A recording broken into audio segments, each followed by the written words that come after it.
welcome to Spirit Switchboard. I'm your host, Carrie Lynn Shellhorn, and you are listening to us live on the United Public Radio Network and the UFO Paranormal Radio Network, 105.3 on the Gulf Coast, 107.7 FM in New Orleans. I'd like to invite you to check out our website, uprntalkradio.com. You can find out more about exactly, Wayne, woot woot. You can find out more about our hosts and shows. There's something for everyone. It's not all high strangeness and paranormal. There's thousands of archives for you guys to access. So much. So you can check us out there. How's everybody doing? I am surviving all of this. Where is everybody at?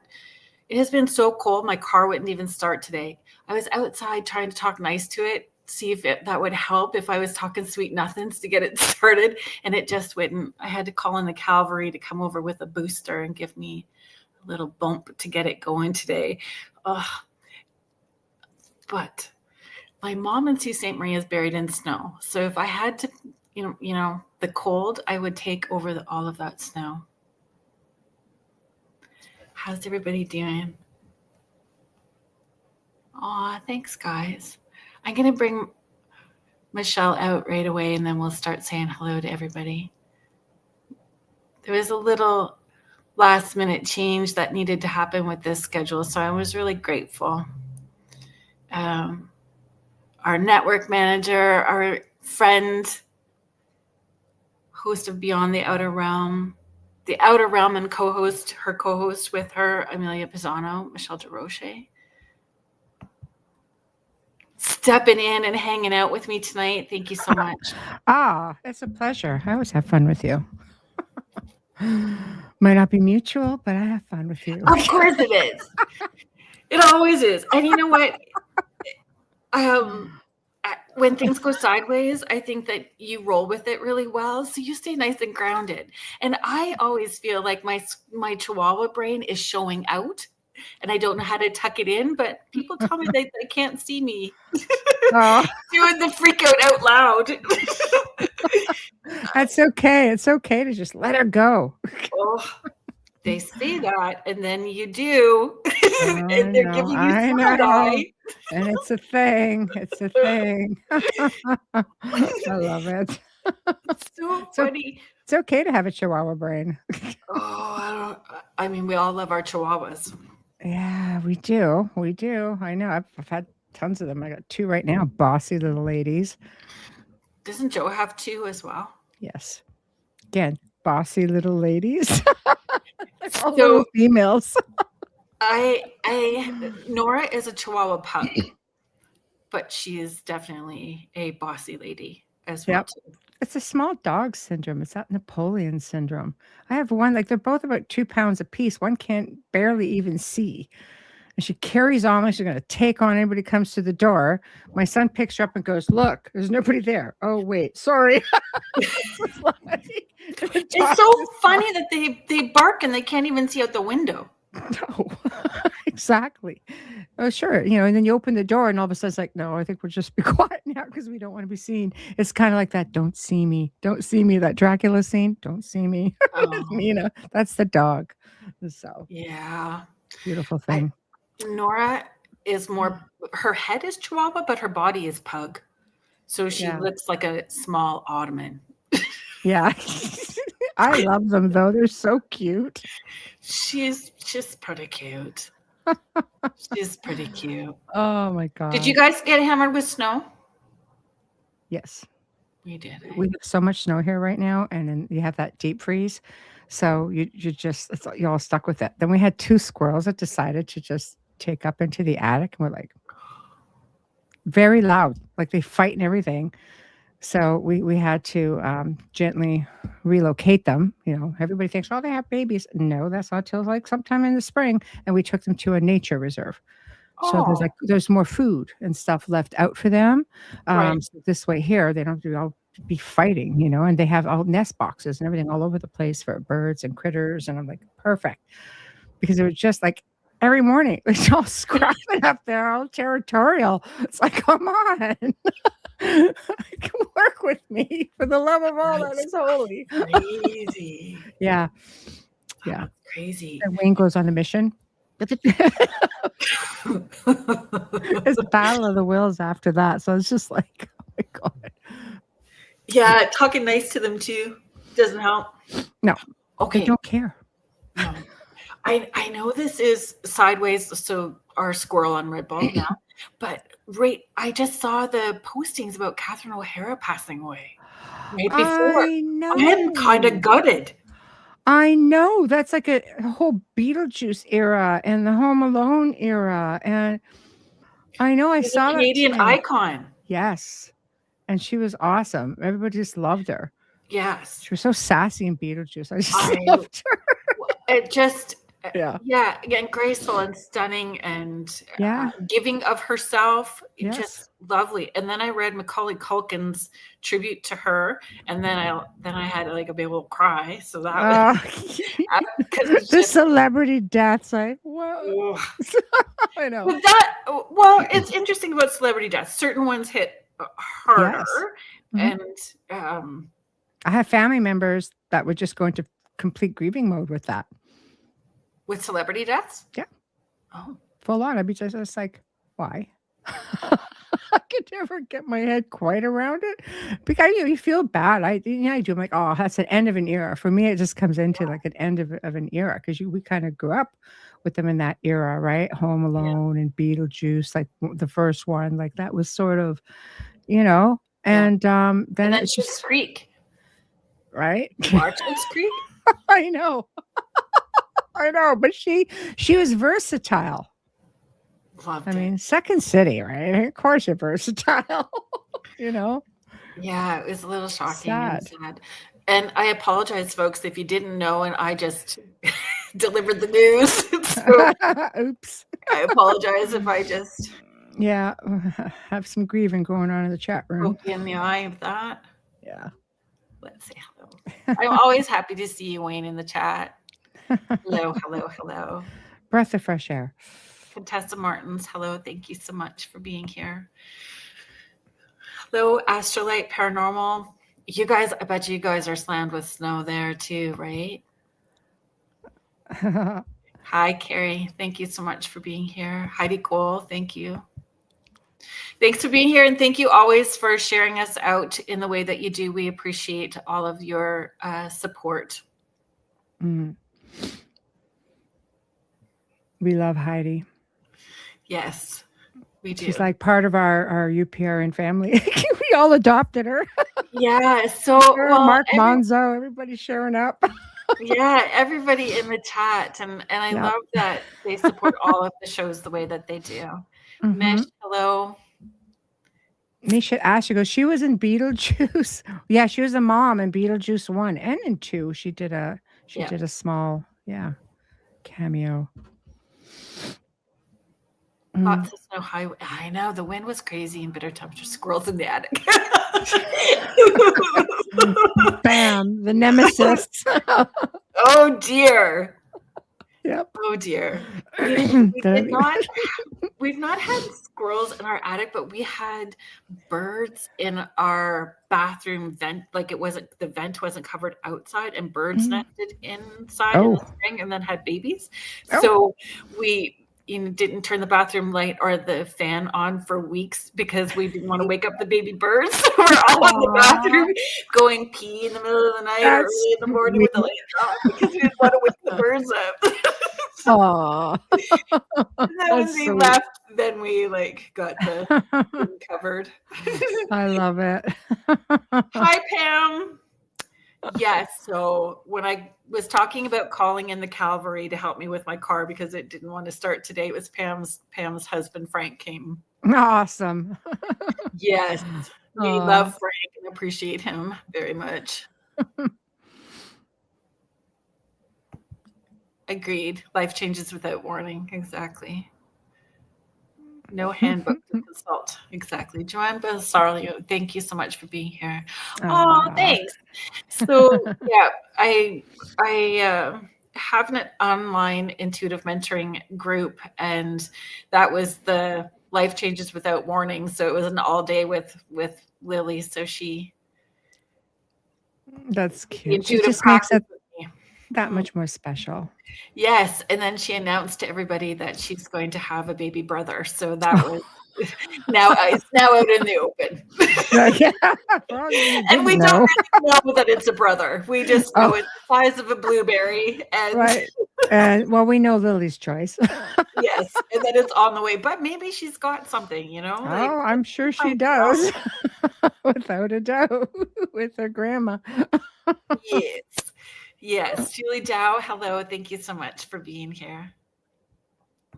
Oh, a Taurus girl reads. I love that. And what are you currently reading? My kids got me a book, Anthony Bourdain. Yes. Oh, That's a rabbit hole that you have to go down sometime. I think it's my third. It's a third book from him. Oh, very interesting. Or about him so down that rabbit hole. Yes. Heidi Gold sharing, I connected with you, Carolyn, when you had Michelle on before. Oh, I thought you, Carolyn. Or Katie Turner. my one of my paranormal survivor compadres. Yeah. Oh. Yeah. Katie's awesome. I have not connected with Katie, but cool that you thought. Yeah, she's great. Doing my own paranormal survivor over here on my own. Oh my gosh, there's some. Oh, Carrie, so that's funny. Carrie Lever spat in the attic with the squirrel. Oh, it was something. I don't know if it was lovers or what it was, but went pretty quiet in that attic. Somebody got the upper paw. No kidding. So, Mish, I think that's why it was so shocking for everyone is that there was no lead in to her passing, that there was illness or anything going on for her. Oh, you're seeing all of these comments way before me. Contessa is sharing Robin Williams hit me hard. That one did too. I think it was just so very sad, right? Mm-hmm. Oh yeah, that was sad for sure. In the manner that all happened.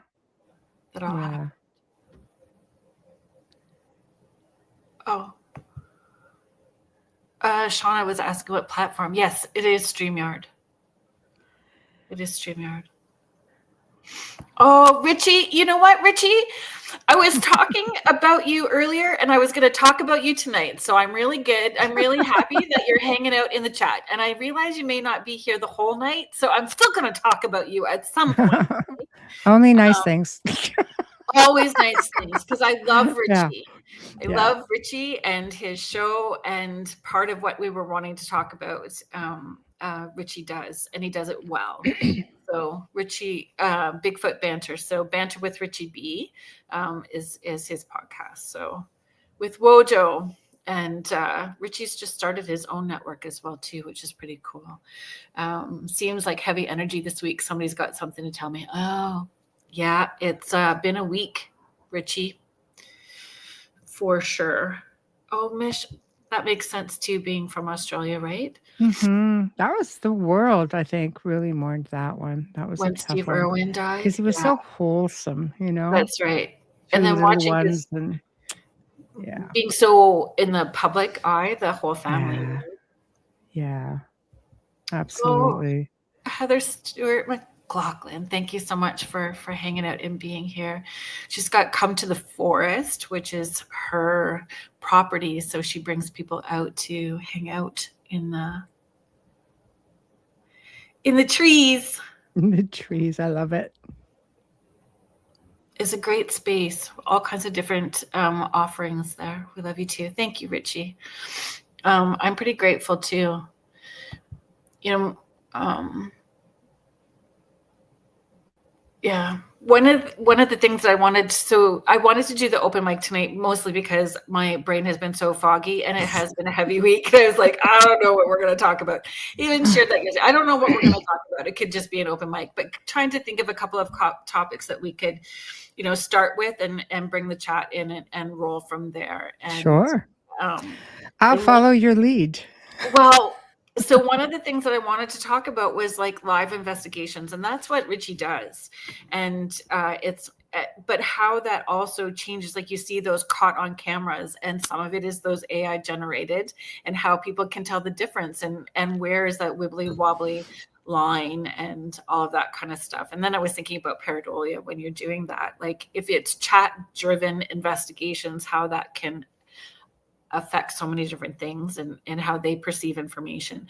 The way that Richie does it, I just love it because it is boots on the ground, and his community is so brilliant in how they support and are part of the investigation when they go live. And there's no gatekeeping with Richie either. It's like, here's how we do it. And it's Bigfoot in his backyard. And Richie, when I was thinking about you earlier too, in the other half of the things I was wanting to talk about when we talk about spirit boxes and portals and Frank's box and all that kind of stuff, and how that evolves, the blending of paranormal and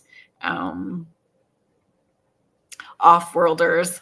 Yes. And off-worlders. And it's all connected, how it's all connected, and that eventually you cannot not include aliens and off-world beings into the conversation. You have to include them into it, and it just evolves into that space. And I know you have it all for sure. And I remember when you had said, "What's this?" And I said, "I think this," and you were like, "Ma, I was not wanting that," right? And it's just, you can't have one without the other, and it just evolves, right? So those 100%. that's right. And maybe we should start. Maybe we can start there. Anywhere you want. Let's Anywhere you start want. there in how that. You have it all where you are. He's in the Bridgewater Triangle, is yes. where he is at. That's a whole lot of everything. It is a whole lot of everything. It is right back in his backyard. Yes. And Richie sat quiet about it for like 8 years before he was like open about it. And I think a lot of us, when we're having these experiences, sit quiet because, there's the acceptable line, which is, the paranormal. People seem to be okay about wanting to talk about ghosts and stuff. But then when you start to go outside of that into Bigfoot, which is a little more acceptable, but aliens, we're still kind of getting there with the comfort zone for people. Mm-hmm. Well, I mean, if you start, there's a lot of people who look at cryptids as being very quantum as well.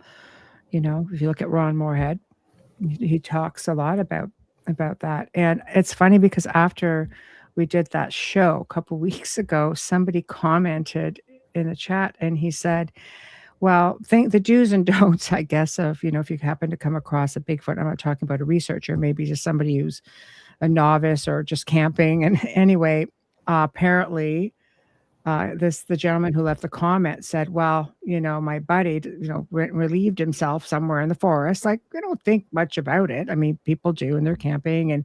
And he said, unbeknownst to him, it was in a Bigfoot territory. And he was followed home because he wasn't camping. He was just like going out through the woods. And he came home to find that a Bigfoot had actually peed on his bed.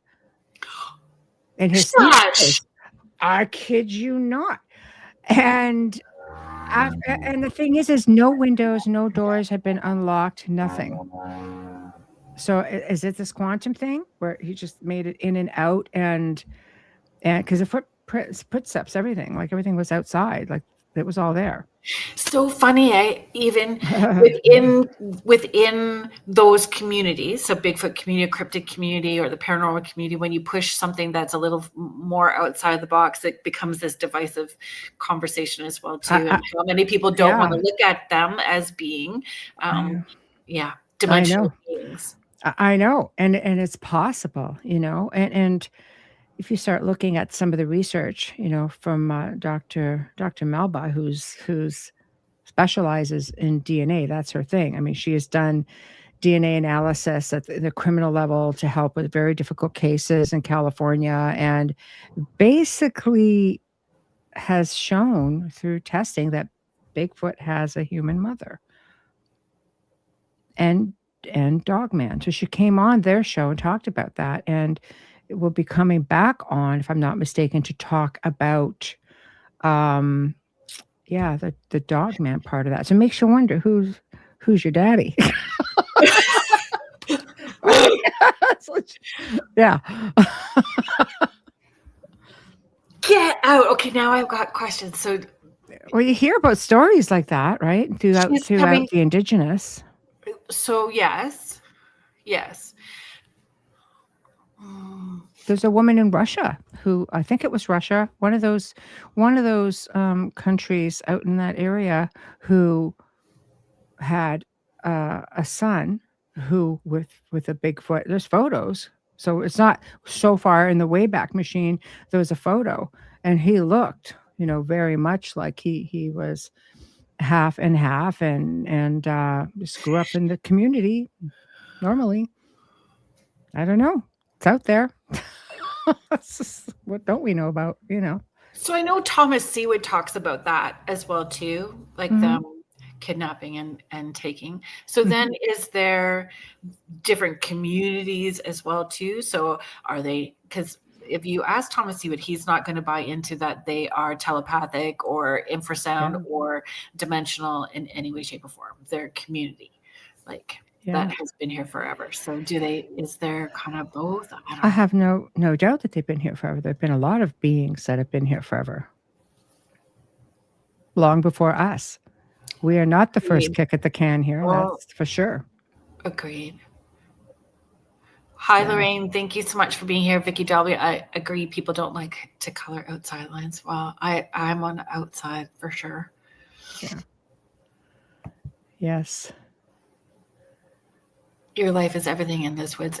I just appreciate the transparency. Like people are watching the equipment as you're doing it. There's just, it's just well done, Richie. I'm just very proud.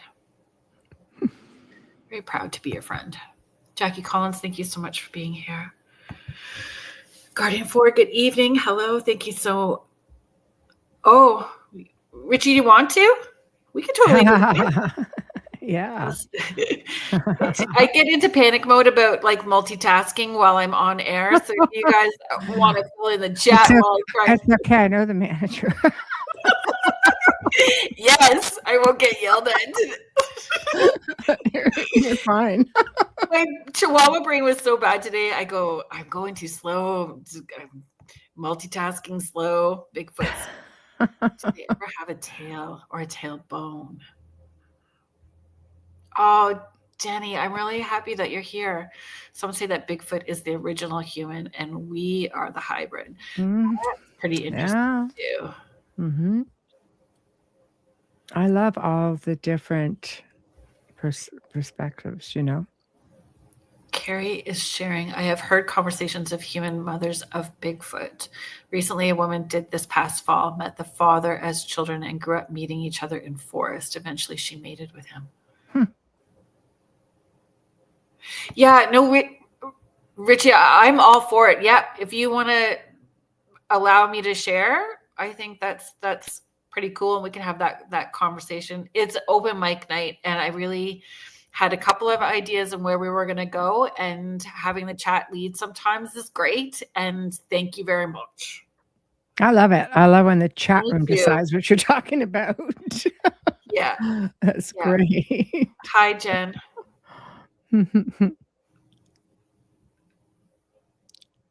You just let me. I don't believe they have a tail, but a tailbone, I believe.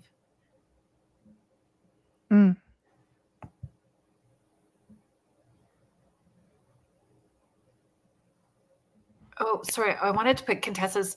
Do you think that CERN, that they opened up to another dimension, that stuff has come through?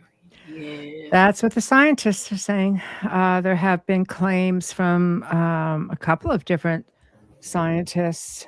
In fact, I mean, there's stuff posted now that they have opened up dimensions, and that they claim that they have had beings come through. Some, ET, others not so kind. But if you factor in, and you can go on YouTube and find videos of what looks like some kind of satanic ritual going on right outside the building. So, you can see it for sure. Yeah. Hello, James. Thank you, everybody that said hi to James last night. Wished him a happy birthday. Filling up with caffeine. Please be safe on the rest of your drive. So thanks for popping in and saying hi while you're there. Okay. All right, butt cheeks, do it.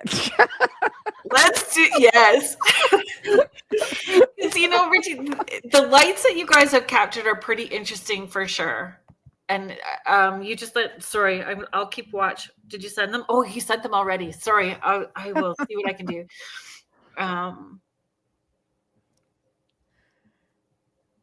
He says, I just sent 8, but we have hundreds. Yeah. Outstanding. Keep in mind, these are pictures of lights with intelligence, not orbs. Yes. Yeah, squirrel. Okay, hang on. Let's see how I do this.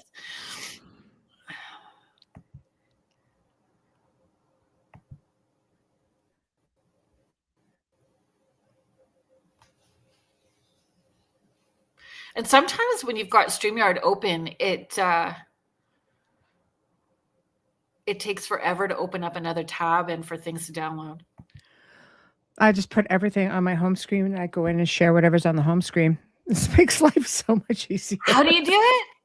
Easy. Go down to where it says present, right? The little TV down there. When you click on that, it'll say share screen. Yeah. Click on that and you'll see where it says window. If you put them on your screen, go where click on window. And when you click on window, it'll give you all the options of everything sitting on your screen. You click on one and it comes up.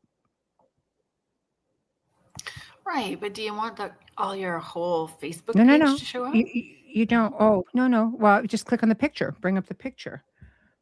And that's what you click on when it comes up, and just take that, save it, and move it to your screen. Sorry, folks, we're doing like tutorial 101.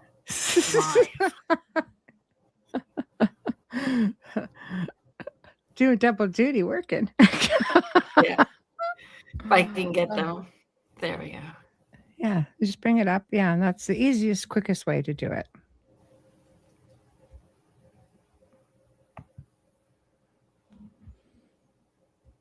Okay.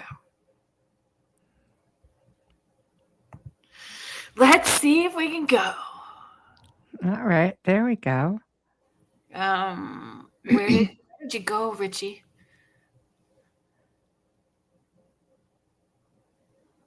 That's what I wanted. Oh, Kimberly Berner, hello. Thank you so much for being here. Richie's sharing. They walk with us and stare at us. Bojo zooms in with his phone. Okay.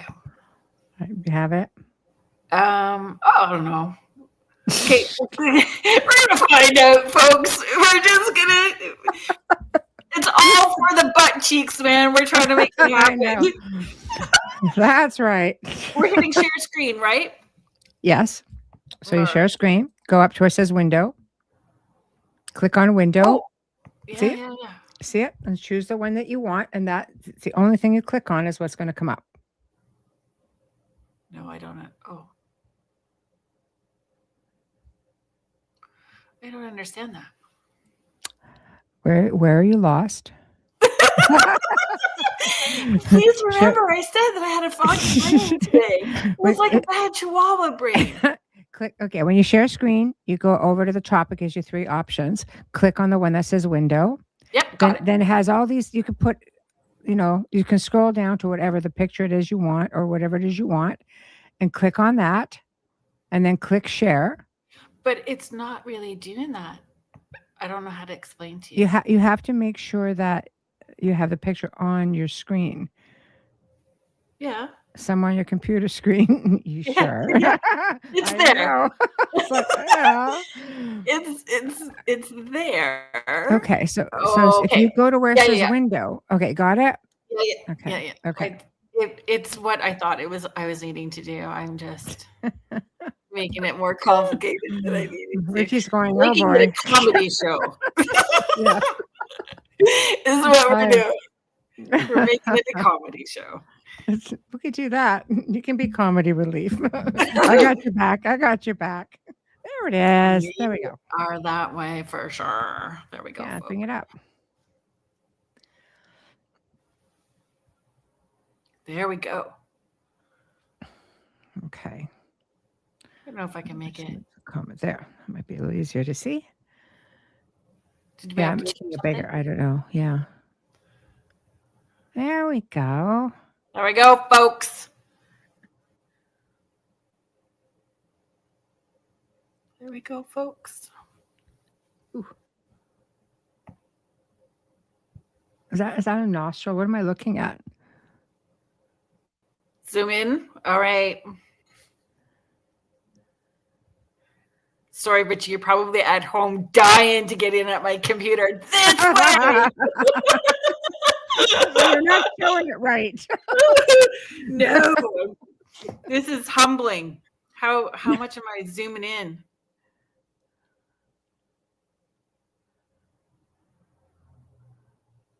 Where am I going, Richie?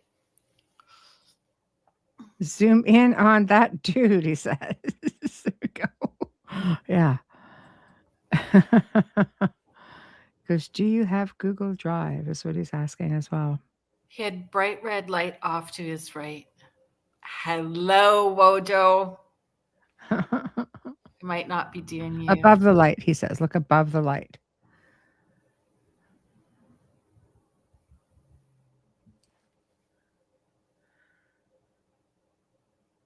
Am I doing it good?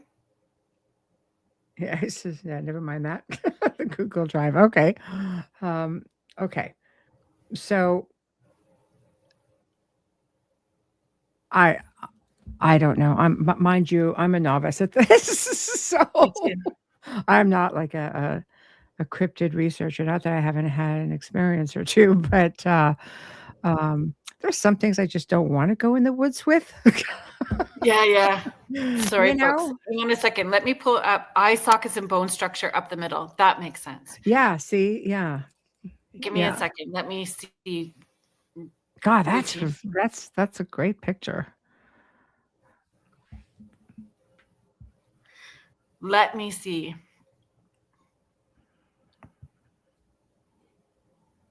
And I'll get the other ones open up.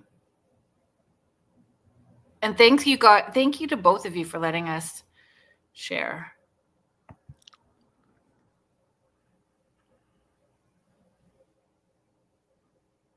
The telepathic thing is something that, and the infrasound.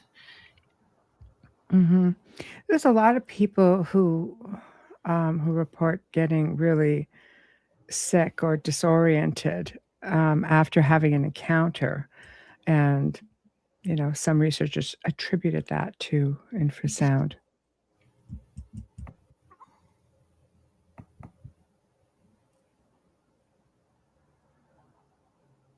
So he says the light is a cover. Then we zoom in to see what's behind the light. Don't mean to spam the chat. No, feel free. It's a great interaction. Oh, this is what I want to do.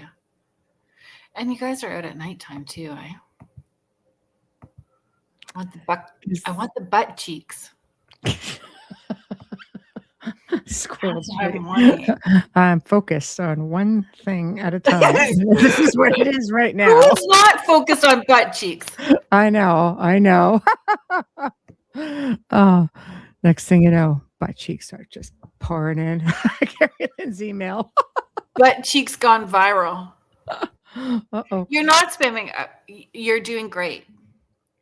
And I appreciate Richie, and I'm sorry. I love this guy. The weirdo in me honors the weirdo in you, dude.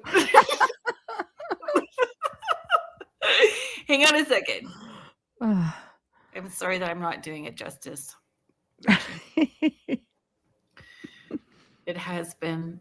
Thanks, Wojo. Hang on a second. I'm going to share this, though.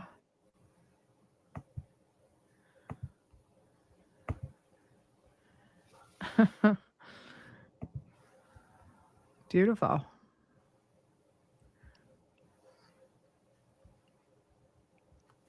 Wow. It's big. Hence why I would not necessarily want to be out in the woods at night. You've got a foot like that. Right? Oh my goodness. See, that's exciting though. Yeah, it is. It is. Hi, Michelle. Hi, No, Michelle. Hi, absolutely. hello, Naomi Gerhard. Shelley Ann Blanchard is asking, why do investigations happen Only at night. only at I night? guess. Yeah. Well, I don't think she meant to say Korean. yeah. No. I had to double check. I'm like, what? Is that a thing? We believe the track was Mama and the Teenager. That's awesome. Wow. Wow. And, Amazing. and I mean, if you please follow Richie. Like if you follow them, they don't go out Thank you. just at nighttime. They're Yeah. out there. They're out there at different points in time too, and stuff is always happening. What I also love it is the way that like you guys set up the gifting chair and receiving the gifts back and forth from them, which is I pretty think cool. that's wonderful. Mm-hmm. I do. I think that's wonderful. Okay, thank you, Jenny. So they're getting very bright red lights now, and the energy world with chakras reds means safety. If you're balanced and grounded, do you guys feel that? Do we feel that off the pictures, or do we just feel that as working as energy workers? I just want to make sure I understand the question.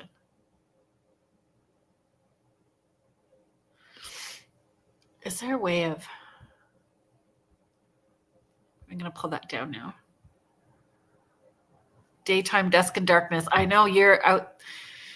Oh, you do a show called Daytime, Dusk, and Darkness. That's awesome. Either or, Denny is saying.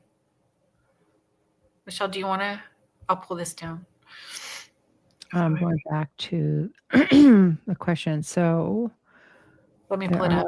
Getting very bright lights in the energy world with chakras, which means safety. If you are balanced or grounded, do you guys feel that?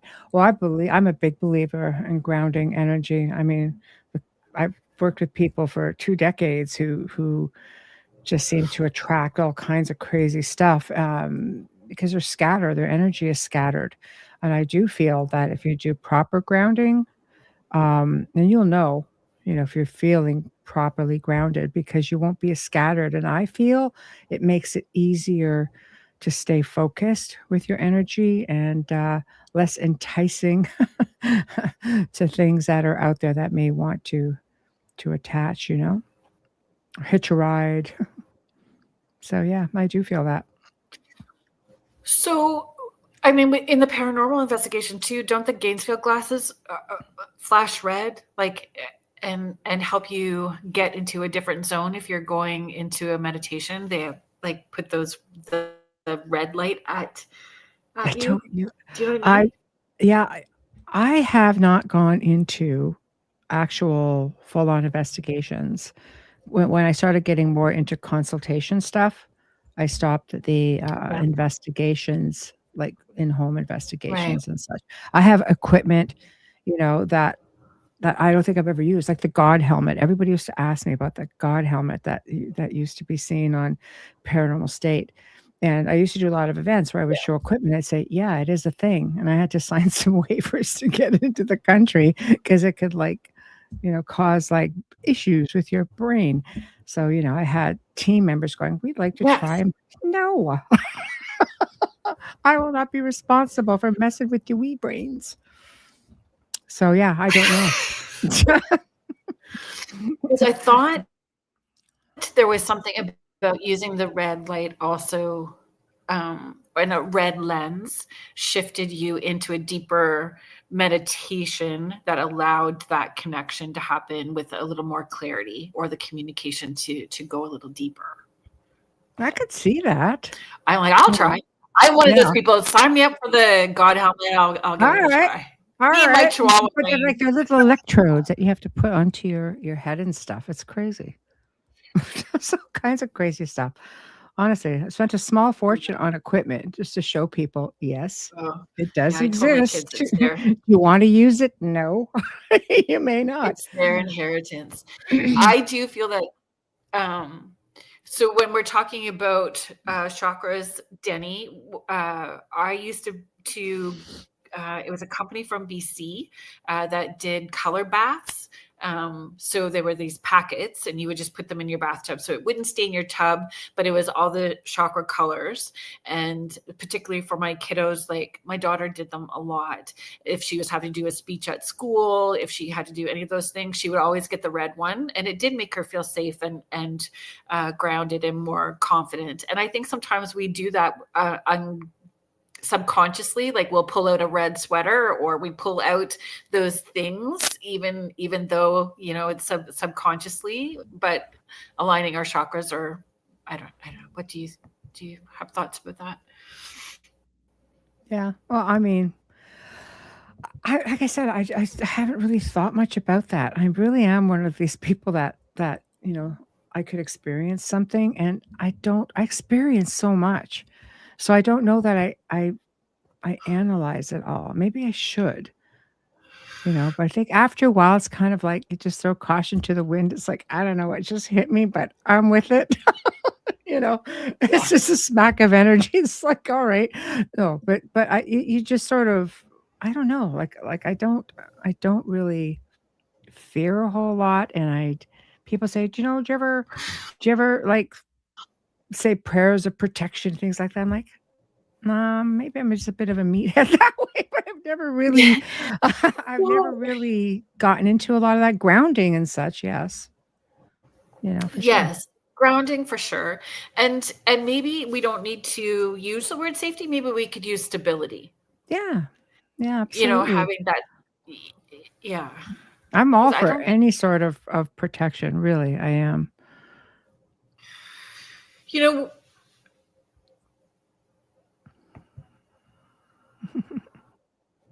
Hello, Thirsty 86. Thank you.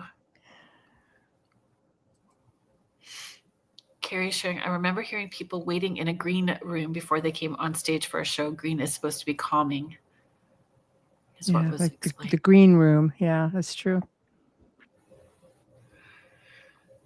Dude, I'm trying, Wojo, I'm just trying to open up these, and I'm just not getting it. And I'm telling you, I think it's because I'm. Can you not just save the picture and then bring it up to the? Try. Oh.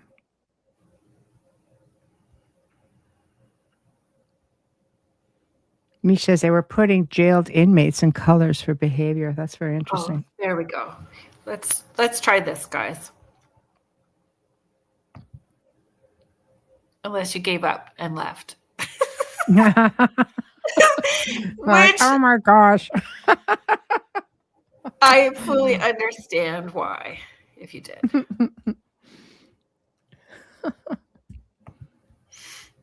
Very cool.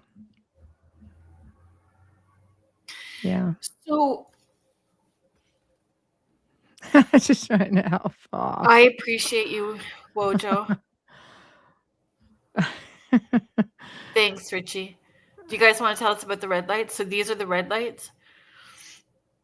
That other photo that you sent me a few weeks ago, Richie, that one was pretty cool too. These are the ones Denny was talking about, the red lights. Gotcha. Very cool. So do you know where I've seen red lights in the trees or in the bush? Is at oh my goodness, my brain. In Burlington. The ruins where the park is. Oh my Lanta. Where they do investigations. I think there are people, it's the house where the lady lived with her animals in the ruins when she had the house fire. Remember, she lived in the Oh, that one. Hermitage. Yeah, the Hermitage. Yeah, that's Ancaster. Ancaster. Yes, So yes. I've seen red lights in that bush. Me too, in the woods. And I Yeah. now hear drumming. There's something Mhm. for sure on that property. And somebody was trying to tell me that there was dark rituals and things that had happened and maybe so, but the red lights didn't feel attached to something like that. The red lights felt very different for me. Yeah, the time I saw them kind of floaty, about Yes. off in the distance in the woods. That's when I heard drumming. So I thought, well, felt maybe it's something more indigenous, something because I to me that's calming, Yeah. So But yeah, it's interesting. Wojo, you've kind of done that dive into the indigenous connection with Bigfoot, right? Like with Sasquatch, I think that you have done all that. Oh, strong connections. I think our indigenous people, really all over the world, are the ones who had better understandings of Yes. working with any, you Yeah. know, f- any beings. I mean, you hear oral history all over the place when it comes to the different names they have for Bigfoot and other beings, within the territories, or their areas, as well as people from the stars. I mean, they emulated and they drew what they saw. If you're Wow. getting into old cave art and petroglyphs and things like that, it's everywhere if you just look or And ask. understanding the interconnectedness. Yes, absolutely. Mind you, some communities, indigenous communities will say, "Oh, we can't talk about that."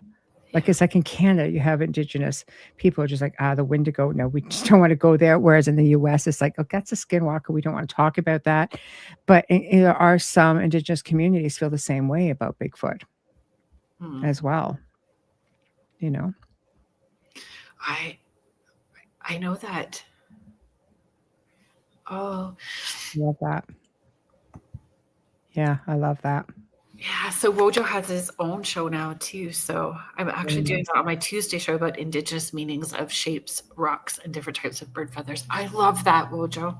Yeah, that's excellent.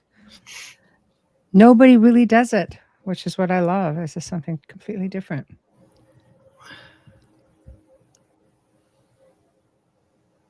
And you can't I know that we're not saying the word alien, but you can't do cryptids without the aliens. Like it's just all or the I, paranormal. I think it's all connected. Yeah. Really, I do. Yeah, we use the word "it" for skinwalkers out of respect for Indigenous friends. Yeah, it's wonderful. Yeah. Thank you for doing that. I think that's wonderful. Yes, the star people, exactly. Star people. I know that out of a couple of decades where I was more actively working, it ended up. I started talking to the people I was working with, and at least half of them had ET connections as well, experiences while they were going through paranormal things. So I kept thinking it was is this like a crossover phenomenon of some sort, because I mean, if you look at the whole John Keel Yeah. parallel universe thing, where he believes like sometimes, and it goes, orbs can at times be discounted for sure. I mean, a lot of things can be an orb, and there's a lot of paranormal or levels of high strangeness that can be too. Like we can't discount everything, but because they are seen in the paranormal, they are seen with cryptids, they are seen, around places of like power spots or around UFOs and things like that. But one thing that seems to have been very very clear in the people that I've spoken to, and I have experienced this myself, and it made me question everything because I did grow up, with a malevolent sort of entity, and TV can label whatever they want. Get me started on that whole freaking Right. talk. I'm gonna let that go. Anyway, Yeah. I was also an experiencer, of ET from a very young age. And, before my mom passed, I started asking questions, like as an adult, she goes, "Oh yeah," and would give me all this stuff. And "Oh yeah, your grandfather did that and your grandmother." And then she goes, "Oh yeah, your dad's to see all kinds of them."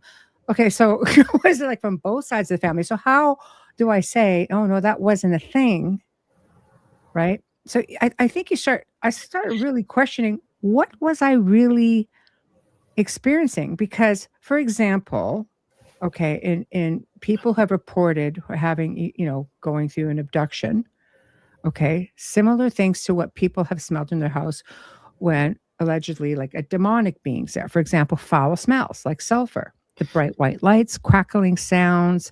You're dealing with a lot of times like the crackling sounds and lights would happen at the same time, and they would feel like they would hear like this tearing sound, which was which is a belief that maybe something is coming through at that moment. Right. Reporting enhanced psychic abilities during that time when these things are within their space. Um, Again, sleep paralysis. In the paranormal, it's the hag syndrome, and if you are experiencing abduction, when it's happening, people have reported looking up and seeing a gray in their space. So I mean, you're getting into all those similarities. After a while, you just kind of go, so what did I really experience, or was it both? Yes. And then the people That's I right. work, yes, Probably yes. yeah. So yes to all, or yes to Yeah. I think all. I think all. Okay. Well, And so a couple of comments, like what is it about our northern families? And I know it's probably not just Northern Ontario families, but what is it with families that have this history that don't want to talk about it, right? And then as an adult, you're floundering once you have this aha moment and you're having an existential life crisis because you're remembering all of this stuff, right? yeah. When I asked my mom, she was like, she didn't have a clue. She said, I don't have a clue what you're talking about. But then when I started poking the bear with my siblings, they were remembering things. My sister remembered stuff that I still was like tucking pretty deep, but she was remembering. And then there was conversations of stuff about my grandfather who lived beside us, right? We just had to cut through the field. Yeah. To get to his place and him having experiences. So I think frustrating. you grow up in a certain era, like with my family, and my mom was like wide open with the whole family, like mediumship as far as their abilities and sixth senses. And she would just say, we don't talk about things like that because the neighbors will think we're crazy. We are. Yeah.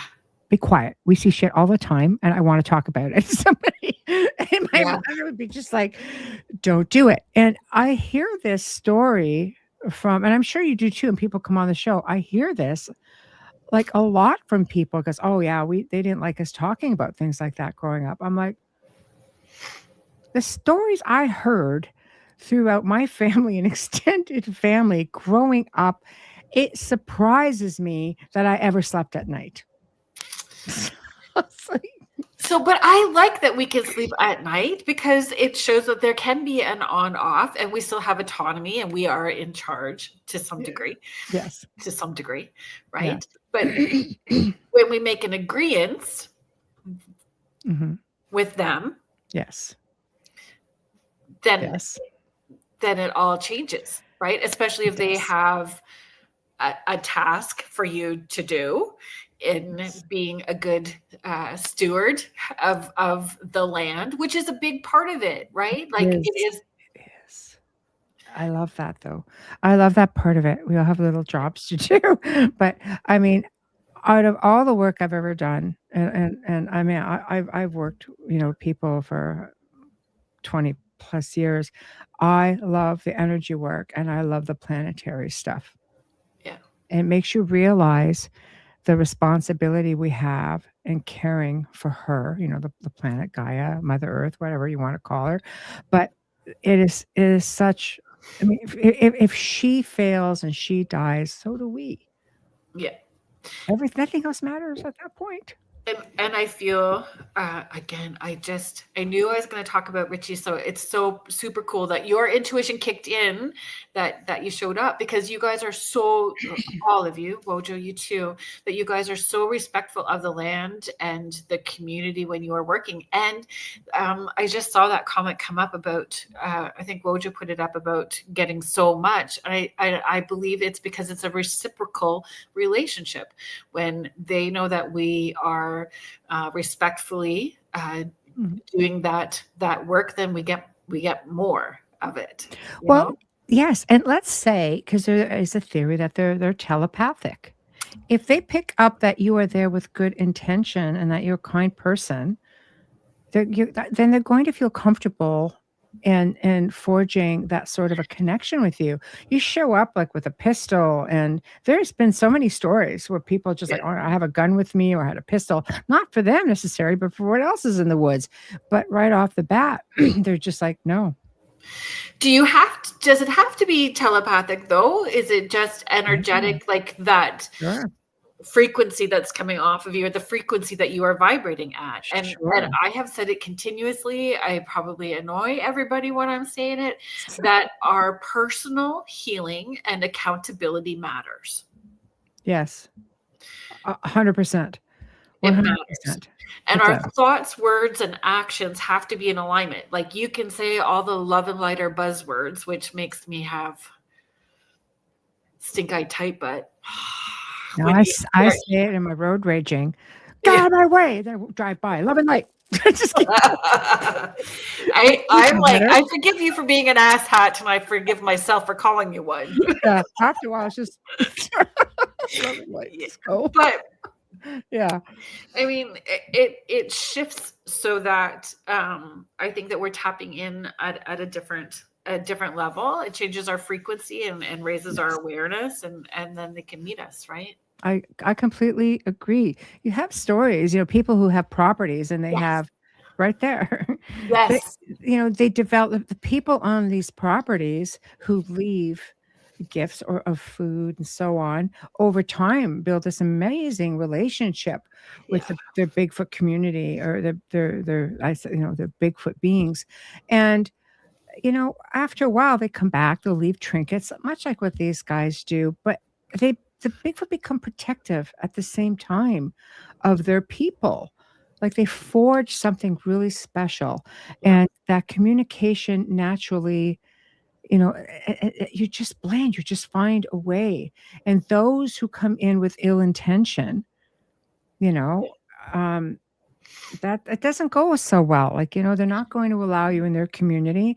They might like to fudge with you a little bit, but And so then it matters too, because depending on where you go, and Richie, you don't, and Mojo, you guys don't have to comment about what I'm about to say, because I know that it's like stepping into a big pile of poo when we're trying to network at the same time. But being very mindful about who you allow in your circle, because there's always going to be somebody that wants a piece of that pie, and their idea of what they feel they're going to gain from it, and it will shift how the experience that you're having in that moment by bringing different people in. And if their intentions aren't in that right alignment, it will change everything. Energy is everything, and not everybody jives with everybody. And same thing goes, with your, again, in this case, your Bigfoot people, your Bigfoot beings. I never really know what is the appropriate term. I mean, I know people who have been researching this stuff for years, and they have variations of things that they call them. It makes it really hard, because when you're looking at a sentient being, right? Richie was sharing, I believe Bigfoot, as Denny mentioned, are the first humans, and some, like us, have become hybrids with different abilities, but them in their cells seemingly are on a higher frequency. Absolutely. Jen Blue, it's so nice to have you in the chat. My dad saw a lot up north and had a few things happen to him. I want to hear those stories, Jen, because I have good old north. we up north. Northern Ontario is where it's at. Yep. Oh, yes. Carrie, my existential life crisis happened not that long ago. My mantra these days is, I'm not crazy, life is. Yes, I'm having an existential, and you know what? It wasn't a crisis. It's just more of a deeper awakening. Like, I thought I was aware, and now I am more aware. For sure. It's pretty interesting when that switch goes off. That's right. The planet is a living being. Never look at her any other way. Thank you, Wayne. Hi, Mort. Thank you so much for being here.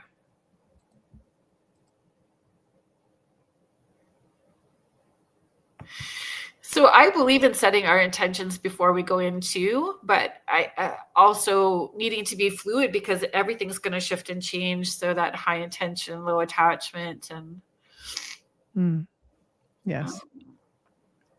Yes. Yeah, thank you, Heather. Totally agree. If the personal healing and accountability hasn't happened, the frequency shows.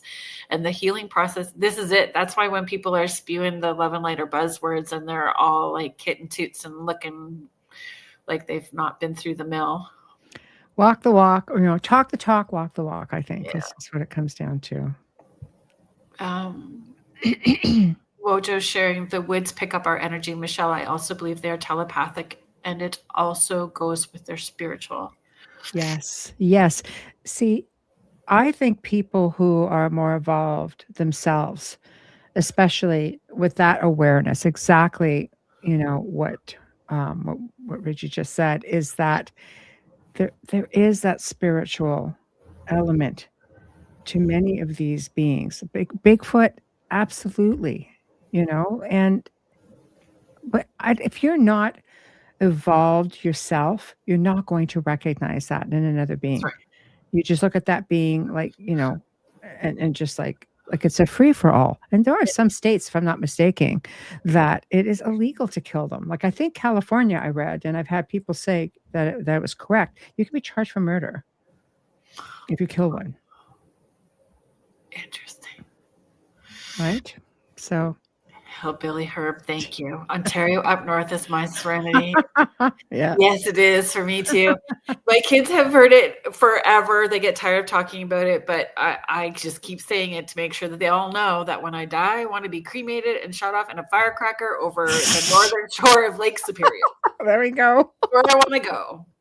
Float you out there. Yep. Yeah. Yep. I don't care what they do after. Poutine bar if they want. I don't care. Whatever it is.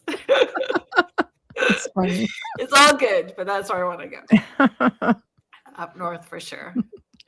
Hello. That's funny. Yeah. It's a different world up there. And if those who come from there, we understand. Yes. Because it is its own little triangle of its own. It is. It is. Always weird stuff used to happen up there. When I say I've had weird, crazy experiences throughout my life and continues on, it's a thing. It's a thing. Oh, Mish, that's pretty funny. Spud the gun, go out with the name. Potato guns are a thing too. My brother made one when we were kids. No, it's great. Oh, that's funny, Wayne. Wayne says my kids tell me they're going to put my ashes into the Kraft peanut butter jar, the one that looks like the bear. That's funny. Oh. Okay, station ID.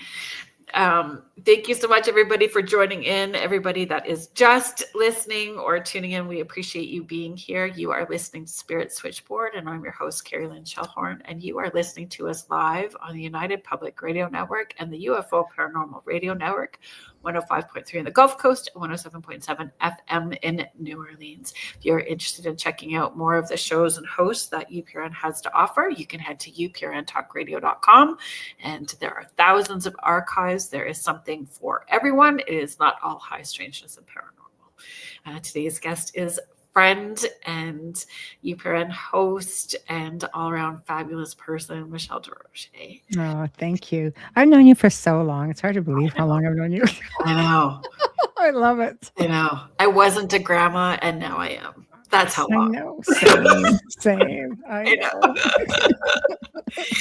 Oh my God. Yeah, a whole other world ago, but man. Yeah. I love you as much now as I did then. Ditto. Super grateful. And I think that's a big part. We've talked about it, about community, right? When we find our community and why the chat, it does feel like family when we all have, because we've all had these weird experiences. So we understand. We have some of the best chat rooms, our shows. Everybody, crosses I was going to say crosses over, but I don't want to panic everybody. There's a nice crossover of people. But if you do, we've got your back. We can True. still connect. Exactly. Right there. But we are so lucky. We just, I always say it's just like our chat family, and you are. You guys are all like amazing, and we just love and appreciate you all so very much. Yeah, very much so. Yeah, it's just keep it all going, especially on open mic night. Just awesome. Hi, Carl. Thanks for being here. Yeah. So, I love it. I love it. There's so many like-minded people, and our chat rooms don't get hostile very often. No, it has happened on my show where I've had to just say, okay, that's it. And you have to, because when people disrespect your guest, they disrespect you. They're disrespecting other people in the chat. So it's like just keeping it nice, keeping it friendly, keeping the status quo, just keeping the vibe going. Nice certain vibe, right?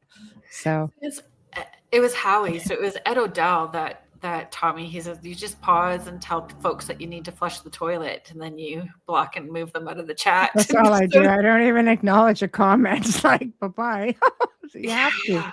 I haven't had to do it often. I've only had to do it maybe, 5 or 6 times in all the years that I've been doing the show here on the network. So that's actually pretty good odds considering. Yeah. But I'm appreciative that, the people who come on and listen, especially as the channel grows, that, they are so respectful. And a lot of people don't realize also that during, when the world went silent for a while in the last few years, that UPRN lost a really big channel. And some of us hosts, like I myself, lost about 150 archives, and we lost tens of thousands of archives. Some of these people aren't even alive anymore on some of these shows. We're like 25-year-old networks. You can imagine everything that, that got put on there over time, right? So, but that's okay. We're gonna keep the death stuff going. Mish is sharing. Told my kids to make china set from my bones and use me at Christmas dinner. I love it. They told me hell no. Nice and creative, Mish. I like that. So funny. Oh my goodness. Agreed. Life's too short. But you know what? There are people that is their role and their job, and they're just doing it to the best of their ability, and they forget that they come from the same source as everybody else, right? So that's how I try to not get caught up in feeling frustrated or can't let it rent space in your head. Some people just are. You have to treat it like it's an irrelevant thing. It's the way it goes. We were just talking about this before I came on. You can't control what's happening. You only have control over how you handle it and how you deal with it. Wow. That's it. Right. And this week, my 4:30 mornings all week did not leave me handling much. Well, my Chihuahua brain was pretty loud. It was a lot of like deep breathing this week for sure. Yeah, for sure. Oh my gosh. Carrie, that's funny. Mish, it's a good thing you aren't Greek. Opa. Yeah, exactly. The plate, exactly. My big fat Greek wedding. Where's the Windex? Right. But I've seen all kinds of beautiful things that people do with the ashes. Like I'm sure that you have as well too. So the one that I question is being made into a tree, like those pods. Yeah. Why? I don't know. Like, is that not enough for a big haunted forest? Hello. We don't need to go to wherever Croatia. Where did you go? I went to the Hoia Baciu forest, Romania. Yeah. We'll just grow one here. Worth every minute. Well, no, but I think why not? I mean, there are places where people donate their bodies to science, and they slap them out in the woods somewhere, and they watch how long it takes for them to decompose. Really? With wildlife and insects and things like that. I would rather, if they're going to do that and bury me, that they just put a little tree thingy in there and just grows right out of you, So I don't know about the pod things, but I imagine it's just the same idea. I don't know. I always think it's a CSI episode. Yeah, Grow maybe. mushrooms off. Why not? As long as it's good mushrooms. No. Take you on a little trip. I've never done anything like that ever. Neither have I. Neither Not have I. even pot. But I'll tell you something. I'm gonna leave it there. I haven't, but contemplation. Some of these days have gone. So I have a confession, sort of, then, with that. So in my Chihuahua brain are getting overstressed, especially when the kids were younger, right? So having been a single parent for such a long time, there were times where I wanted to be a smoker really bad, but I knew, like, coming from long line about, people with addictions with both sides of the family, I'm like, if I start smoking, then I'm in trouble. But being a medium or tapping in, you can smell all that stuff. So I would like make the smell happen so that I can smell the cigarette smoke. I go, okay, now I'm good. You can now. Yeah. I've never been a smoker. I have to say. Pardon? I've never been like a smoker. No, I was, people always say, you're trying to be one of the cool kids in school and you're the one that doesn't smoke. And they're looking at you like you're not a cool kid. And I'm just like, but I'm going to be alive and my teeth are always going to be white. So it ages you. It does. Yeah. It does. Oh, that's. Yep. It's funny. Yes. I've heard that too. Actually, I've seen it with a client, Carl. There's a place that makes gemstones from the ashes, for sure. I love that. That's beautiful. Mm-hmm. When my mother passed, I bought these pendants that were all glass hearts, and to put locks of her hair in. Oh, that's beautiful. Yeah, I mean, it's different. I mean, it's a big Victorian thing, like who used to make the wreaths and the beautiful designs, and I've got mourning jewelry from the 1800s. That's what it all is. And I said, you know what? I'm going to just buy these for my sisters and my daughter, and we're going to put my mother's locks of her hair in there. And it's just strange. My mother always used to say, I went prematurely gray and I was 20. And yet, before she passed, her hair was just beautiful white, flowing hair. She goes, I've never had hair this great my whole life. I was like, well, great. You can laugh about it. Crazy. The Ireland House in Ancaster has a beautiful Victorian, I don't know what they're called. I don't know what the right term is, Michelle. Ireland House, that's one in Burlington? Yes, sorry, in Burlington. It's a wreath. Is it the wreath? Yeah, so but it's stunning. Like, it looks like little flowers, but it's all made out of hair from their family structure. Oh, yeah. I love it. It's one of my favorite pieces, one of the favorite pieces in that And museum. They would just add to it with the different family members and stuff, right? Yeah, they're beautiful. It's stunning. Beautiful. So I love that idea of having... We have a small one here. The heart locket with the... Yeah. Oh, that's a lot of work. I have my kids' hair from when they were small. I kept all of their hair from their first haircuts. I know. Stuff like that. But then when you have witchy kids, that's the first thing, hair and teeth. I think that's a bad idea. Yeah. Exactly. When you've got that going on. Yes. It's my kid, actually. When she was in university, there's some Mean Girls stuff. And I said, Brooklyn, what did you do? She says, don't worry, Mom, I grabbed some hair. And I went, okay, Chickie, you do what you need to do. You deal with it however you feel that you need to. Carl, me too. So when the smoker spirits communicate or come in, I can smell all of that too. But for me, I ask them to shift it. And so when you start seeing me doing this, then I've got a smoker. Everybody knows my cue now. When this happens, it's like, oh, smoker just arrived in the room. So if you have not gone to the Ireland House, I take people there 3 or 4 times a year. I am there so much. I love the Ireland House.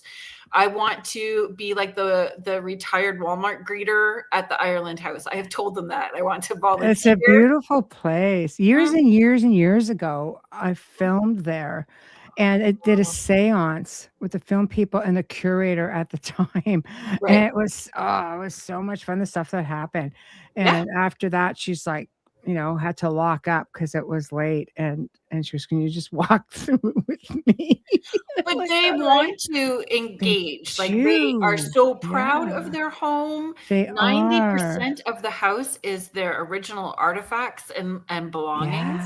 Yeah, You walk yes. in and it starts. And I think because when you build relationships in places, right? 100%. That's what it's the same thing. Here we're talking about that same crossover thing, right? Mhm. With Bigfoot, it is the same with spirit people. Some researchers go in and say nothing happened. Well, first off, that bad attitude you have probably doesn't help, but Yep. it helps if you're dealing with spirit people, then they're still people. And you have to build a rapport. Otherwise, you're just Mhm. a stranger coming into their space, demanding that you communicate with them, Mhm. many times, and that doesn't work that way. Mm-mm.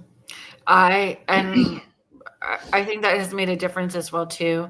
When I take people, it actually surprised uh, um, the, the staff. So I asked them if they could give me the drawings of the house, so the layout and a map, and I mapped all of the experiences that we've had and what equipment we've used and how we've backed it up. Nice. When I take people, I give them that map, and then I've written like 2 or 3 pages of questions. Here's how you ask questions. Mhm. Here's how you can engage. Here's how you Yes. can have this, experience in a positive way. And I've brought people for the very first time in years, because it's been Mhm. a very long time that I've been going there. We had somebody who was quite salty, a little bit Yeah. cussy. Oh, And it was the very first time that George Ireland said "get out" ever in all of the years. He was like, wow. "Get out," and Yeah. it was the first time that we've had that happen. Wow. It So it goes was to show you they have their moods as well. You have to show respect. Like when I did all the events at Casa Loma for a few years. Every single night before an event, I would walk through the halls of the castle and I would say, because Sir Henry Pellet owned it. I would say, "Sir Henry," and he was there, many of the times, not always, but there were a lot of reports of it. And one time I heard footsteps behind me. And so I just kept walking and up on the second floor. And I said, "We're expecting about 120 people tonight. And this is where we're going to be starting in the house. They're going to be dividing the chore." He was a businessman. I would include him in what was going on, Yeah. right? And say, and I would tell whatever the spirits are there. Says you may interact, you don't have to interact, because with a lot of people with that much energy coming in, it shifts things. And Huge. I wanted them to be prepared for that because a lot of that money got raised, for the castle at that time before it was taken Yeah. over, when the Kiwanis were still there. And I was just like, the And for them crowds are very to important. know, we do not need them to be entertainment monkeys. No, not at all. Not at all. So it was always a nice interaction. So many people had a wonderful time. And if they didn't like you, you go down into the tunnels. People get rocks thrown at them because there were little stones in there. And every now and then you'd hear, "Ow!" And then you hear something fall. Go, "Soon as you threw a rock at me." It's like, whose Get cornflakes out. did you pee in? I love going into tunnels. Oh, me too. I used to be able I would often be given the castle at night to investigate, and I would keep all the lights out. They loved me because I didn't want lights on anywhere. I'd run up and down. I got to know it like the back of my hand. Nice. I knew exactly where it was, where every little nook and cranny of it, because I just mapped it off in sections, like what you did with Ireland House, map it off in Yeah. sections, and after a while, we just knew exactly where things were. Yeah. You know? I love that you did that. I mean, it's not an investigation, but when we lived in an apartment building, when I had the kids and moved back to Ontario from Alberta, we were Yes. in this apartment building, and I would make them be outside of our door with their eyes closed and count how many steps it took them to get to the stairs. Ah, see, that's I'm good. like, give me my kids would be fine in tunnels. That's it, exactly. Figure I'm it that out. kind of mom. Yeah. I was that kind of mom. Oh Oh, it yeah. was great. I love doing kids events for the castle. They brought me in for all their school events, and we put Love together it. programs, and You know, I would always just say to the kids, well, if you like ghosts, you have to like science and you have to like history. It and the discernment that you have to learn, right? Yes. In Yes. Exactly. Exactly. We always make it something fun, and then kids grow up with a little bit less fear. There's so much open. Sorry, let's start pulling some of this up. Interesting. Some houses kept and preserved, and they are abandoned mansions, completely abandoned. YouTubers have channels walking through them and not kept. It's a wild world out there. Mm. So it's a whole other ballgame when you're talking about YouTube and TikTok and Mhm. those kind of investigations, ethics of it as well too, permission. Mhm. There's that. There's a lot of stuff. And there's this thing where people think an abandoned place is a haunted place. A cemetery is haunted. I think there's stereotypical things that people assume, well, this is going to be haunted. Yeah. Many times it's not. It just No. looks like it should be, but it Yeah. doesn't mean that it is, Yeah. right? I still So, love exploring pioneer cemeteries, and the oh, ones that are yes. on the, that are kind of dug in deep that have been forgotten Yes. about. That, yeah, Oh, I have to tell you about, I did a magazine article years and years and years ago, early days, and it was about cemeteries that have been vandalized or old cemeteries that have been forgotten about. So when I was up north, I was invited to investigate this location that had to do with, old sawmills up in what would have been called, I think, Lower Canada at that point. right, And there was this town was almost a ghost town. And they said, if you go back to this space, you're going to see the old cemetery. It was a forest. And every now and then you would just you were walking over, deceased people.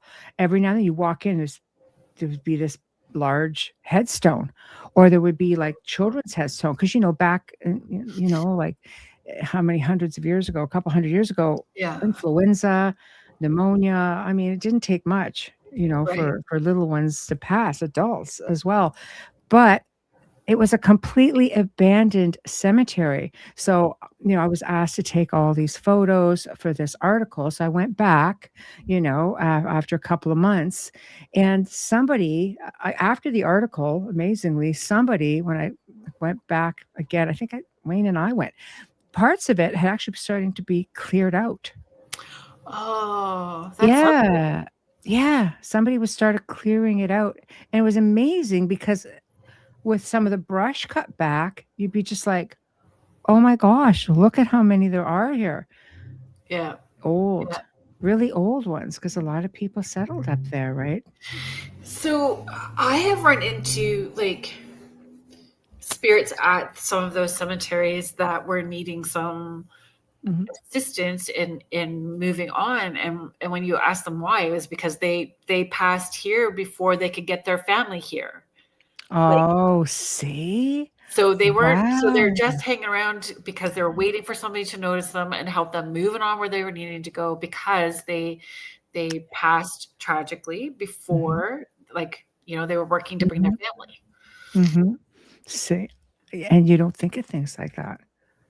You don't think I that do. they're I still love it. sitting there waiting. Yeah, No, not that I love that they're stuck, but I no, love that I feel pulled, like, that's, yes. and yeah, that's I my think that fun Sunday it's afternoon. incredible. Yeah, like maybe still waiting for their family, right? Like, Oh, that's a tough one.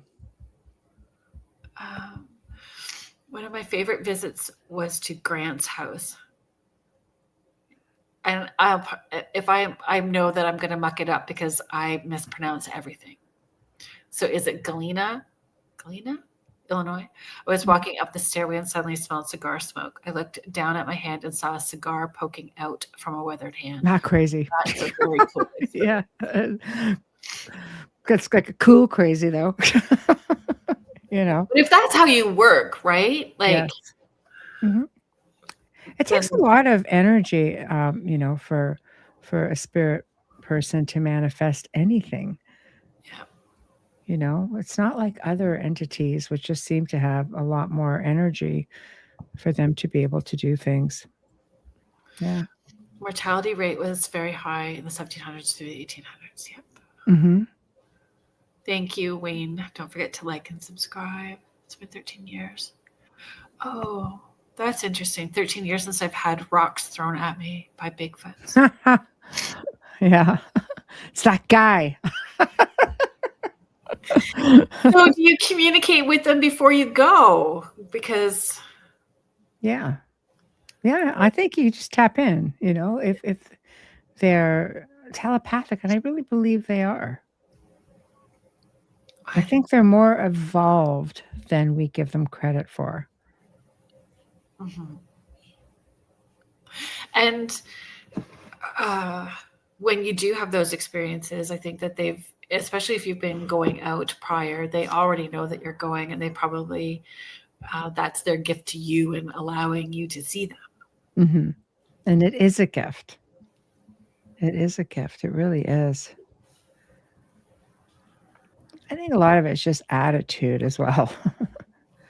Leave your attitude at home, leave your ego at home, and no matter which level of high strangeness that you are participating in, whether it's the paranormal, whether it's cryptozoology, especially with Bigfoot. I mean, they're very caring about the planet and the earth and their space, even with some extraterrestrial beings, they are not all of them are, malevolent Right. douches, so to speak. Some of them are very, very, Well, they're very kind. They really are like a love and light sort of thing, yeah. But So you need to expect that. I mean, that's just how it is. There's the spectrum. yes, yes, And there's always going to be in between in there, yes, right? So yes. then how would you encourage people to stay grounded and curious at the same time, to stay grounded and have discernment and be curious when they're doing these sorts of things? I think if you find yourself a really good grounding technique, it just helps to keep you focused. Grounding just keeps you from your energy from being scattered, kind of being all over the place. It keeps you focused. It's easier to communicate with other energy if your energy is focused. Yeah. That's just what I find, If you're having a bad day, for example, then ground. And then watch how the focus starts to come in because your energy's not all over the map. Squirrely. Well, and it's more, I think to help, it helps you have discernment with whatever it is that you're receiving, knowing if it's your stuff, their stuff, stuff in Yeah. spirit, dimensional. It just helps you be able to connect. Yeah. I can always say what's worked for me and, multitudes of people I've worked with over the years. I've always highly recommended a form of grounding. Whether you work with frequencies, whether, you work with like binaural beats, I'm all about them. I'm a fan too. Me too. I love them. You don't have to have necessarily a technique, but anything that helps to put you in Yes, I know. I know. It was a quiet day though, We're not wasn't it? setting the intention and inviting them back. That's right. Love and light. Yeah. Exactly. Oh my gosh. Yeah. Mindset is everything. I truly believe mindset is everything. I think that we can either project energy or you can, when you're not grounded, it's easier to project that stuff out, right? So Yeah. that's another good reason to just stay put with your energy. Heather, I've been waiting for some kind of story about your property because I feel like that's common. So Heather is asking, I'm guessing going in with a transparent, open heart intention would be recognized by them easier. Yes. Yes. I agree. I think many of them are superior in their spirituality and their energy than many humans are.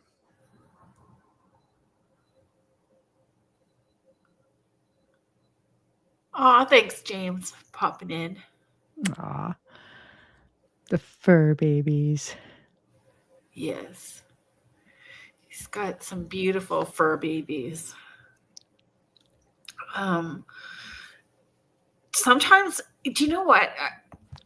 So all of this, so I haven't grounded properly in weeks. I normally stand barefoot on my granite stone a few times a day. I think when my kids were small too, I used to keep play sand in a bucket and I would let them put their feet in play sand. But That's a good idea. yeah, Earthing. and texturally, again in the spectrum, but water. But I have been known No. sometimes during the show, or in sessions, and of having a bucket of warm water with Epsom salts in it, and I just keep my feet in it when I know that it may be particularly. No, it's a good idea. Because it's clearing, but I mean, there's all kinds of stuff, tuning forks and Oh. just even clapping your hands. Oh my gosh. How many times do I do that? I have tuning forks on my desk. Yeah. I do too. I have a gong. I have my drawer. Tuning forks. I have bells. Yes. Yes. Chimes. It's like, yes. See, when you know, you know. Yes. Right? Yes. And then, so I have tuning forks that I'll bring in the car as well too, but then I just have like a clearing spray, and a lot of it is intention, but yes, I have all of that stuff in the car. See, I'm glad you brought that up, because people will sometimes say, well, I want to clear my house, and they think it's just a matter of going around with a smudge stick and things like that. I'm like, no. I said it's the intention. Yes. The strength of your intention, the power behind the words that you're using or the thoughts that you have, if that's the way you're going, the power of your intention in the act of clearing, that's where you get your success. You know what I mean? Like, it's not just this. I mean, you have to have a technique, you have to have a strong intention, and you have to have a powerful inner voice as to, I have found for myself, and in working with people, they love it. And it gets to a point where even long after, they are taking care of their own space, just by learning how to do it. And they keep up with it long after, because you're like, if I'm having a bad day, I can come home and cleanse my space and I feel really good. If I have an argument with somebody in the house, well, technically, if you think about it, if you're having words with somebody in the house and, arguments over, disagreements over, and you come back into that same space a couple of hours later and wonder why you're feeling a bit hostile or foul, maybe you might want to cleanse that space, because it comes back and, oh, bless you, comes back and it bites you in the butt, So, always does. Yeah. And I think I feel I'm going to roll that back and rephrase it. Yeah. Feel that there is more oomph to it if you understand what your cultural and background is. So if you understand what your ancestors did and where you came from, and you're honoring that process for your own culture, it makes a difference. Yes. And I feel, more people are kind of starting to understand the importance of that, and understanding why they feel homesick. That homesickness is the not working with your ancestors and understanding where you come from, right? Because they're you with want to share into that, if you want to talk about that for a bit. No, I love that, because I've got all these different ancestries. so and a lot of it's pretty badass. So it's really good, because you get into those cultural things and you embody that, and it makes so much difference, because they're always there anyway. That's right. If you're not doing it right, you're being nudged into the direction of because you get those thoughts, well, you're not doing it right, or you should do it like this. Or I've had my grandfather come through and goes, you have to do this or do this or do this, not just a clearing, with anything. Yeah. And I'm just like, like he prompted me years ago, you and I know this, and okay, you have to go to France, and I'm just like, and I was set to go. I don't know if I was just set to go to Romania, or I had just come back from Romania. But I remember at one point communicating with him saying, well, I'm going to Romania. And he goes, what about France? I will get to France. Then it came to a point where he goes, well, you have to go here and you have to do this, but it's going to be harder in the wintertime. So you might not want to do that. So I'm not freaking Indiana Jones. And I never understood it until I got to France and I'm standing in the spot he told me to go to. And I'm like, yeah, see, in my mind, I find myself saying, yeah, this would not work in the winter. Right? Thanks, Grandpa. Yeah, thank God it wasn't, but. And that it's my great grandfather that comes in and was the kickstart for me. And then nice. interesting how that all unfolded, right? And Yes. people want to lean more to the ladies, to the women, but Yes. those men that come in are connected and strong and For me, yes, as well. yeah, As you know. yes, I do. Yeah. Yes, I do. I do. Yeah. Wayne, that's so funny. All the time for me. What am I doing wrong? We can't tell you. So maybe you need to change your question. What am I doing wrong? Yes. How can I learn better? Good point. Find out the rituals of your ancestors. Carl is sharing, my ancestors got the surname Sup in Bohemia as they were falconers near Love that. Pisek, an old Czech. Czech. Yeah. Sup means birds of prey. That's pretty cool. I love that. Thank you for sharing that. Kathy Little, thank you so much for being here, is sharing, I honor my ancestors by having bells on my doors and hanging rosemary at my front door. Mm-hmm. Pretty cool. Beautiful. Very much. Yes. I don't know. I think it's very important, because you come from all of this, and it's important to embody it, to embrace it. I have always loved ancient history, and when I started getting on the track, long before the whole DNA thing, when I started getting on track with my ancestry, I'm fortunate because I have an uncle who wrote an entire novel and did all the research for my mom's side of the family, right? So it was fascinating information. So I had a bit of an edge that way, but as I was able to continue on, especially considering, they will speak to you, right? I've had some, Carrie Lynn, I've had some just even working with ITC, and I'm getting information and I'm going, but I, being logical, at least I try to be, started cross-referencing things to death and started realizing like all the similarities and started finding more information on my own and then going to places and it's a continued evolution or journey to evolution, evolving yourself, evolving your abilities. And as that happened, all of the answers were being presented a lot faster. Exactly. Right? It's like a domino effect. And I say to people, just be ready, because when the floodgates open, you might not be left standing for long. Right? So and it shifts for the generations underneath us. Yes, yeah, it does. Yeah, I believe that completely. Mm-hmm. Because all of our personal journeys are different. We all want to end up in the same place as to our destination. It's like people who come into your life. Sometimes they're there for a short amount of time.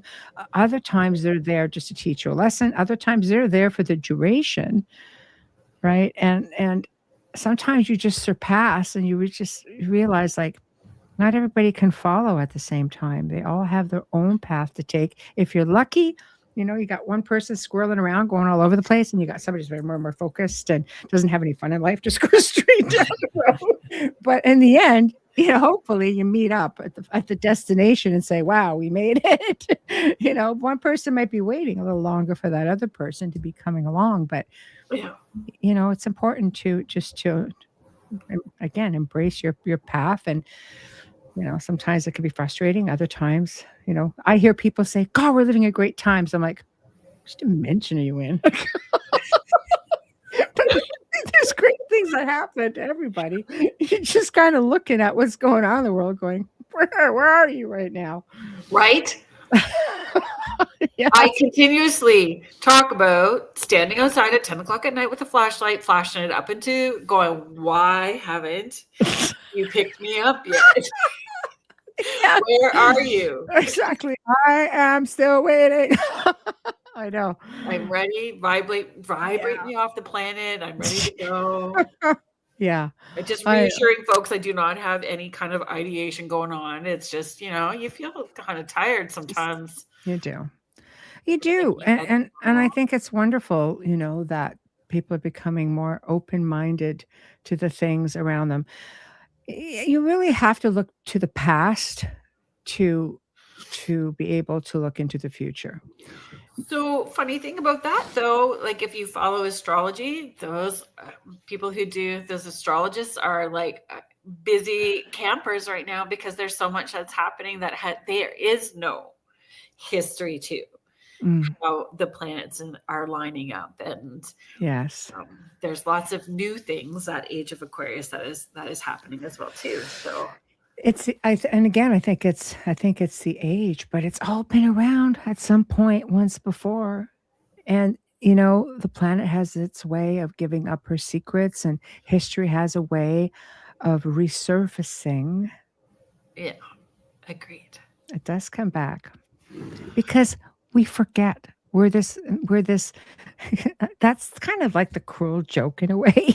Like we come back, all right, we're here to do it again because apparently it didn't do something wrong the first or do something right the first time. You got to redo it. I'm not coming back. Yeah, but the thing is, do you ever notice that they don't let you remember? And you're like, okay, well, how do I know what I did wrong and what I'm supposed to fix? Well, we can't tell you. What? What do you mean? Right? I did a crazy Life Between Lives session with this fabulous lady named Marilyn Kaufman, and that was another brilliant, life existential crisis for a little tiny bit moment. And I had ET show up in this as well too, and it was crazy. She said normally it's an hour and a half, and I was there for 3.5 hours, zooming all over the place, being shown stuff, and I'm like, I want to know that I don't have to come back. I've done my shite, so that I don't have to come back. Have I learned it all? And if I have not, that was my intention. If we're doing Life Between Lives, I want to make sure that I have not signed up to do round 2. If anyone y'all, if we are all hooked in and we are doing this together and you decide that you need me to help you learn a lesson, I agree. Hit me with a shovel. No. Read the fine print, is what I say. No. Oh, I know. I think we're all supposed to, those of us who are here are supposed to be here for a reason, Oh, Carl, that's pretty funny. Social historical amnesia is real. Yeah. Yes, it is. Apparently. Sadly. Yes. Marilyn is very amazing. I'm glad that you went to see your Heather and that you had a good experience as well too. I suppose if it wasn't, it's all an experience. For sure. Who do you have coming up on shows next week? Oh God, I've got great things coming up. I have. Do you know what? I do not. I have somebody booked February 20th coming on Spirit Switchboard, and I apologize now, but he's the caretaker for Robert the Doll. So, it's going to be good. A hostile little doll. Hostile little doll. So that's February 20th. Other than that, my calendar is pretty full. So we are in the works for filling up that calendar. I love it. We're so fortunate, on this network. We've got a great amount of people who love to come on to all of these shows. I always get so humbled. I feel bad sometimes, because like right now I'm booking into like middle of April for the night show, which is 2 nights a week. So it is a lot of work. And I always feel bad kind of going, Oh God, end of April. Like you don't know what Oh, they're I gonna think say. it's great. And I think I it's do. humbling. It's so humbling when they're like, "Yeah, well, that's okay. We'll wait." I'm like, "I It love is you." right. Yeah, it's wonderful. But beyond the outer realm, which is Tuesday afternoon at 2, I've got Alexander Cheshkowitz, who's been on along, like he's been on like a couple years ago with a book called Deja Vu, has everything that been or everything it has already been kind of thing.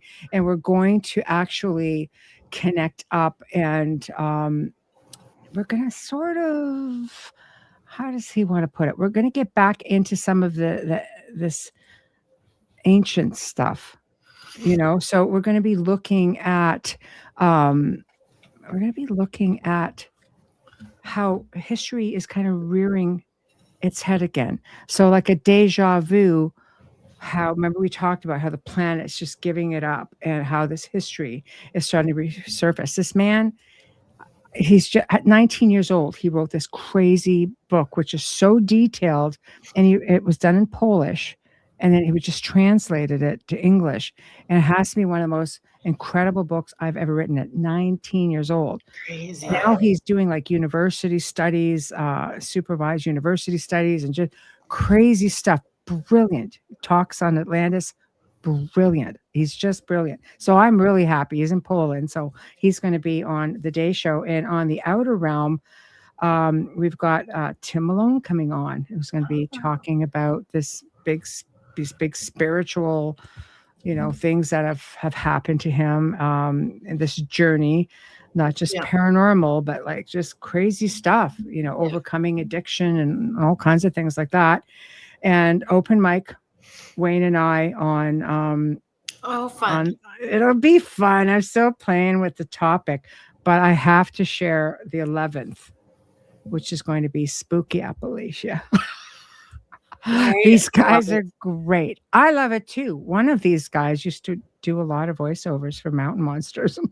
Oh my gosh, I love that so much. Me too. I emailed back and I said, "Oh, I just freaking loved that show." I did too. Oh, I will admit it out loud. I just loved it. And It was great. Because Wayne is, yes, I am sorry. Doing the show. Told. You'll just be there. It's going to be a really good show. I already have an idea in my head, but yeah, it's going to be a lot of stuff. Super fun. Yeah. I appreciate you. Thank you so much. Thank you. That you hung out with me today, and I love hanging out with you. So yeah, thank you. It was a lot of fun, and thanks to everybody in the chat room for keeping it interesting. You just make our job that much easier. So that's right. Thank you. We appreciate all of you. Thank you, everybody in the chat, for hanging out, your comments and questions. You guys help make the show what it is. So thank you so very much. And thank you to Joe Montaldo, our network owner. We appreciate him as well, too. Thank you very much. The United Public Radio Network and the UFO Paranormal Radio Network, 105.3 in the Gulf Coast and 107.7 FM in New Orleans. I hope everybody stays safe and warm wherever you are at. Have a great weekend, and we'll see you here next week at 6:10. Good night, everybody. Bye.